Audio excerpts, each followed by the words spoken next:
بسم اللہ الرحمن الرحیم۔ اردو نگر ملیر کراچی سے گروپ ممبر آف دعوت حق محترم جناب طلحہ انصاری بھائی صاحب نے یہ پوچھا ہے کہ میرے والد صاحب حیات ہیں، ان کا جائیداد کا حصہ ان کا بھائی اور میرا سگا چچا نہیں دے رہا، تو اب ہم اس کے لیے لڑے جھگڑیں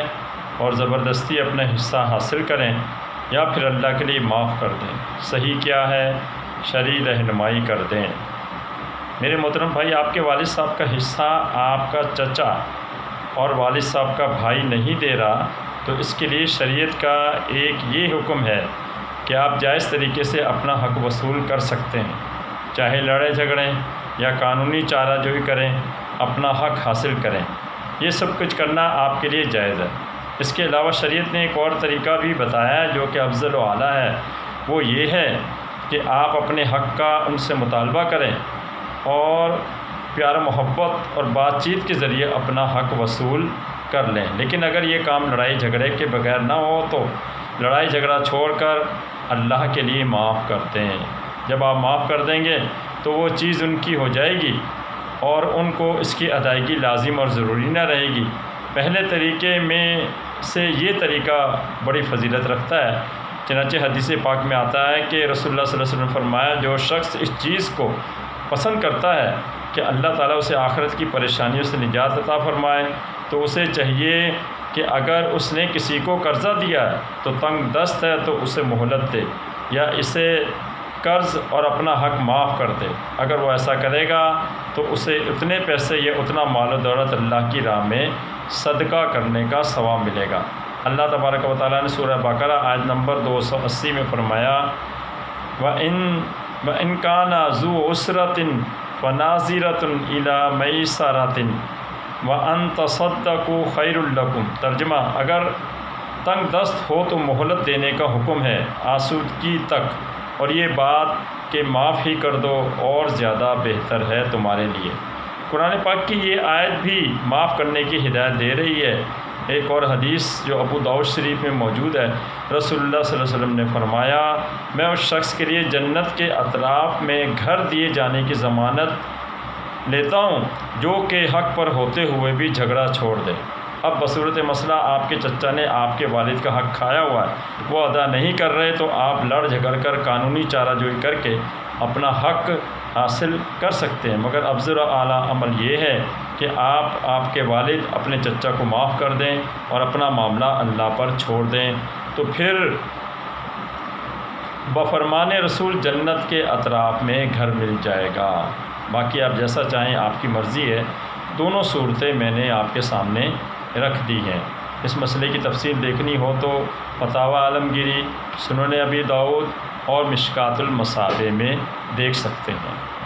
میں خود ان مسائل سے زندگی میں گزرتا رہا ہوں۔ لوگوں نے میرا اتنا حق کھایا ہے، میری اتنی چیزیں لی ہیں، اتنا مال و دولت لوگوں کے اوپر بنتا ہے، اگر وہ سب لوٹا دیں تو میں کروڑوں پتی بندہ بن جاؤں، لیکن یہ کہ لوگ لوٹاتے نہیں ہیں اور میں جھگڑا کرتا نہیں ہوں اور اپنا معاملات اللہ پر چھوڑتا ہوں۔ چنانچہ اس کی ایک مثال 1995 میں ایک گاڑی تھی جس کے کاغذات تک میرے نام تھے، لیکن چونکہ وہ حلقے اور تمام لوگوں کی مشترکہ کوششوں سے لی تھی، تو بات بڑی لڑائی جھگڑے پہ پہنچی اور انہوں نے کہا گاڑی ہمیں دے دو۔ جب بات لڑائی جھگڑے تک پہنچی تو میں نے لڑائی جھگڑے کو چھوڑتے ہوئے گاڑی ان کو دے دی، حالانکہ کاغذات میرے نام سے، اگر میں چاہتا تو نہ دیتا تو کچھ بھی نہ ہوتا، لیکن وہی بات ہے، لڑائی جھگڑے سے بچا رسول اللہ کی سنت ہے۔ اسی طریقے سے والدین نے ایک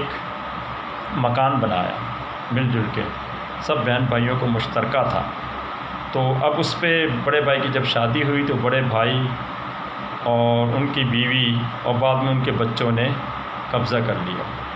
ہم چاہتے تو قانونی چارہ جوئی کرتے، لیکن ہم نے یہ معاملہ بھی اللہ تبارک و تعالیٰ پر چھوڑ دیا۔ اسی طرح 1999 میں میری ایک جگہ شادی ہوئی، شادی کے بعد ایک بیٹی پیدا ہوئی، تقریباً سال ڈیڑھ سال کی تھی، پھر جھگڑے وغیرہ تھوڑے بہت ہوئے، اس کے بعد وہ عورت جو ہے کینسر میں مر گئی۔ اس کے بعد جو ہے اس کی بیٹی کو نانی نے سنبھال لیا۔ میں نے متعدد بار کوشش کی کہ مجھے مل جائے یا مجھے ملنے دیا جائے، نہ تو مجھے دی گئی اور نہ ہی مجھے ملنے دیا گیا، حتیٰ کہ آج 25 سال ہو گئے ہیں۔ اگر وہ لڑکی کہیں سرے راہ مجھے مل بھی جائے تو میں اسے پہچان نہیں سکتا، یعنی 25 سال سے میں نے اپنی جو بیٹی ہے اس کو دیکھا نہیں ہے۔ تو یہاں بھی میں چاہتا تو قانونی چارہ جوئی کرتا، لڑائی جھگڑا کرتا، لیکن وہی ہے کہ میں نے یہ معاملہ اللہ پر چھوڑ دیا۔ اسی طرح سے 2003 میں میری ایک شادی ہوئی ہے، اس سے 3 بچے ہوئے، میاں بیوی میں بنتی نہیں تھی، لڑائی جھگڑا رہتا تھا، چنانچہ وہ چلتے چلتے آگے بڑھا، اور جب صورتحال ایسی ہو گئی کہ ناقابل برداشت، تو پھر 2021 میں میں نے ایک شادی اور کر لی۔ میرا شادی کرنا تھا کہ میرا جو مکان تقریباً 40 لاکھ کا ہے، گھر کا سارا سامان ہے، اسی طرح سے 3 بچوں سب پہ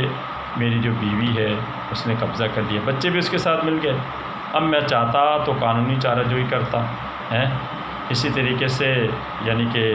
لڑائی جھگڑا کرتا، لیکن میں نے یہ معاملہ بھی اللہ تبارک و تعالیٰ پر چھوڑ دیا اور لوگوں پہ چھوڑ دیا، اپنے اہل خانہ اپنے بیوی بچوں پہ چھوڑ دیا کہ وہ چاہیں تو دے دے، نہیں چاہتے ہیں تو ٹھیک ہے۔ میں اللہ کی بارگاہ میں فریاد کر رہا ہوں اور میں نے اپنے معاملات اللہ پہ چھوڑے ہیں۔ تو میرے محترم بھائی، یہ چند مثالیں میں نے آپ کو دی ہیں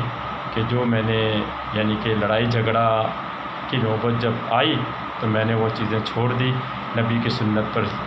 یعنی کہ چلتے ہوئے جو ہے یعنی کہ اپنے تمام معاملات اللہ پر چھوڑ دیے، اور مجھے امید ہے میرا رب میرے ساتھ بہتر کرے گا۔ بہرحال آپ بھی دعا کریں اور میں بھی دعا کرتا ہوں اللہ تعالیٰ قوم کو ہدایت دے۔ اب میرا یہ عالم ہے کہ میں ایک 30 گز کے کرائے کے مکان میں گزشتہ 3 سالوں سے بڑی بے بسی کی زندگی گزار رہا ہوں، ہوادار بھی نہیں ہے، کرایہ بھی دینا پڑتا، بھاری بھرکم بل بھی آ رہے ہیں، حالانکہ میرا اپنا مکان موجود ہے جو میرے نام ہے 40 لاکھ کا، لیکن کیا کیا جائے کہ وہ میری بیوی کو رکھتے نہیں ہیں اور بچے اور ان کی رضامندی بلکہ مجھے بھی رکھنے کے لیے تیار نہیں، اس لیے مجبور ہو کے میں یہ پڑھا ہوں۔